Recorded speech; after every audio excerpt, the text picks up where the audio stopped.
ഉടുമ്പൻചോല മണ്ഡലത്തിൽ തമിഴ് തോട്ടം തൊഴിലാളികൾക്കിടയിൽ ഇരട്ട വോട്ടെന്ന് റവന്യൂ വകുപ്പിന്റെ പരിശോധനയിൽ കണ്ടെത്തി.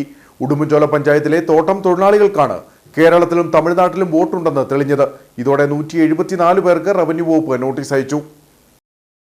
ഇടുക്കിയിലെ അതിർത്തി മേഖലകളിൽ വ്യാപകമായി ഇരട്ട വോട്ടുകളുണ്ടെന്ന BJP പ്രാദേശിക നേതൃത്വം പരാതി നൽകിയതിന് പിന്നാലെയാണ് പരിശോധന നടത്തിയത്. ഉടുമ്പൻചോല പഞ്ചായത്തിലെ 2 വാർഡുകൾ 6ഉം 12ഉമായി 200ഓളം വ്യാജ വോട്ടുകളാണ് കണ്ടെത്തിയിട്ടുള്ളത്.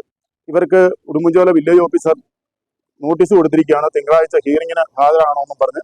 അപ്പോൾ ഞങ്ങൾ ഇതിനു മുമ്പ് ആരോപിച്ചിരുന്ന ആരോപണങ്ങൾ തെളിയിക്കുന്ന രീതിയിലാണ് ഇപ്പോൾ കണ്ടെത്തിയിട്ടുള്ളത്.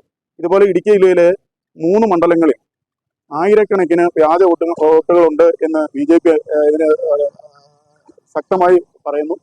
ഈ 3 മണ്ഡലങ്ങളിൽ 2 ലക്ഷത്തോളം വരുന്ന വ്യാജ വോട്ടുകളാണുള്ളത്. ഇതിന് അടിയന്തര നടപടി ഉണ്ടാവണമെന്ന് ഭാരതീയ ജനതാ പാർട്ടി BJP ഉടുമ്പൻചോല മണ്ഡലം കമ്മിറ്റി ആവശ്യപ്പെടുകയാണ്. റവന്യൂ വകുപ്പിന്റെ തെരഞ്ഞെടുപ്പ് വിഭാഗത്തിന്റെ പരിശോധനയിൽ ഉടുമ്പൻചോല പഞ്ചായത്തിലെ 6, 12 എന്നീ വാർഡുകളിലെ 174 പേർക്ക് ഇരട്ട വോട്ടുകളുണ്ടെന്ന് കണ്ടെത്തി. ഉടുമ്പൻചോലയിലെയും തമിഴ്നാട്ടിലെ തേനി ജില്ലയിലെ കമ്പം മണ്ഡലത്തിലെയും വോട്ടേഴ്സ് ലിസ്റ്റുകളിലാണ് പേരുള്ളത്.